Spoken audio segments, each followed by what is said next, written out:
有朋友在留言区说想要听奶奶的故事，因为觉得奶奶是一个从容优雅、思想开放又有气质。然后正好我们想和大家一起来聊一下怎么养育孩子，就是确实如我们所说的，女孩要富养，男孩要穷养。可以一起来看一下奶奶以前的一些旧照片、老照片。这是奶奶和她的爸爸妈妈小时候的照片。I was about three or four. 奶奶认为是读书和教育改变了她的一生，所以她现在一直保持着阅读和学习的习惯。I tell you some of my favorite memories.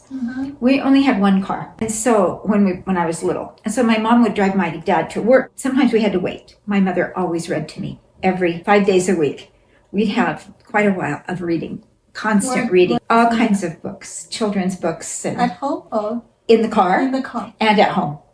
But that was always a time just in the car that we would read every, Monday through Friday. So you finished high school in California and came here to BYU. In my sophomore year, my second year semester, I went to the University of Grenoble in France. We had a lot of travel. We got to travel a lot and see all of Europe. It was really a nice experience. And, you kind of come home with a whole different view of the world. I went to school with kids from every country. And that was really a good thing. And I think it kind of opened my eyes to what I could do when I graduated from college. Like I taught French. 奶奶的爸爸认为教育才是人生最大的保险，并鼓励她的妈妈重新回到学校去接受教育，这给了她们3姐妹很大的鼓励。I had to go to Italy, for 2 years during the war. But then, so my parents decided to go to Southern California. When I was in junior high school, my mom went to my dad and said, I think we need to buy more life insurance. He said the best life insurance would be for you to get an education. And so she went back to school. And it took her 7 years. And she graduated and she taught school. Who took care of you guys when grandma's in school? Well, by then Marcia was in school all day, like she was in first grade. So my mom would only go while we were in school. Then she got a job teaching and she taught for about 20 years. And during that time, my father died when he was 59, which is not very old. He had cancer. She had plenty of money and to take care of herself. My parents were very careful with money. Very careful. My father died. My mom stayed in California for 5 more years. And then sold her house for cash. She had paid it off. And then built a home here. But that was such a good example to me. And I remember my mother always saying, it would be better, instead of more life insurance, you ensure that you can take care of yourself. You never be married and your husband you could divorce. They could die. They could have health issues. And you have to be prepared that you should do something with yourself after children are raised. Go do something. Enjoy yourself. Make friends. And she loved teaching. She was a great teacher. She taught gifted children, 4th and 5th grade. It was a real kind of a new lease on life. I saw my mom sort of start to bloom, when she had her job and her friends. And my dad was really very supportive of that. That's why I always thought, well, after my kids are older, I'll go work. That was just part, because I lived like that. I'll be with them when they're little. I happened to be with my kids later till, Ashley was even out of high school. 奶奶说她得到了父母的宠爱，但从未被溺爱。她有着明确的目标，她努力学习，努力经营自己的人生。A little sister when I was 7 and 10. It's not real common. I don't think I was spoiled. I didn't get tons of toys. They treated me like I still had to do my best. I still had to work. I had to clean my room. I had to, I just didn't get a free pass. We spent all of our time, I lived in California. It was always nice weather. We skated roller skates. We rode our bikes. We played baseball in the streets. We just played and played constantly. But my parents were really careful about my grades. And I was the oldest child. I wanted to please them. I wanted to do well. And I was a rule keeper. I felt like I had a lot of support from my parents' friends. They were always bragging about that I would do well in school. And so I felt like I better continue to do that, Do you have this feeling? I have this feeling. And my parents was really telling me at that time, she said, you have to do good at your school. Yeah. Because when the parents get together, they will talk about their kids, talk about their grades, talk about their studying at school. One time I can still remember my parents said, you are not doing good at school. They will say, whose kid is not being good at school. Yeah. So it reflects on your parents. So sometimes I'm a little bit confused. I'm studying for myself or I'm studying for your parents to please my parents. Yeah.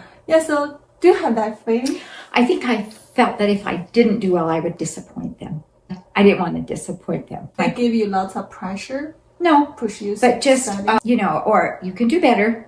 There was always the expectation I would go to college. And so you have to get good grades so you can go to a good school. And I didn't want to let them down because I was the oldest. I think another thing too, that I was the oldest child and I was the oldest grandchild.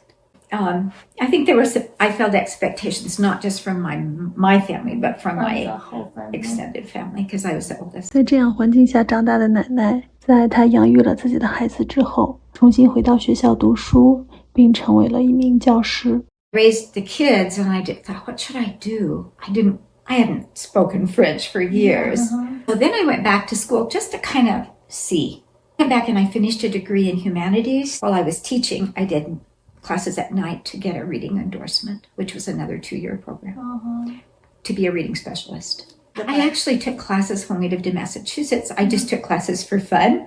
I took classes in American history. I took economics class. When we lived here, I took some biology. Teacher picture.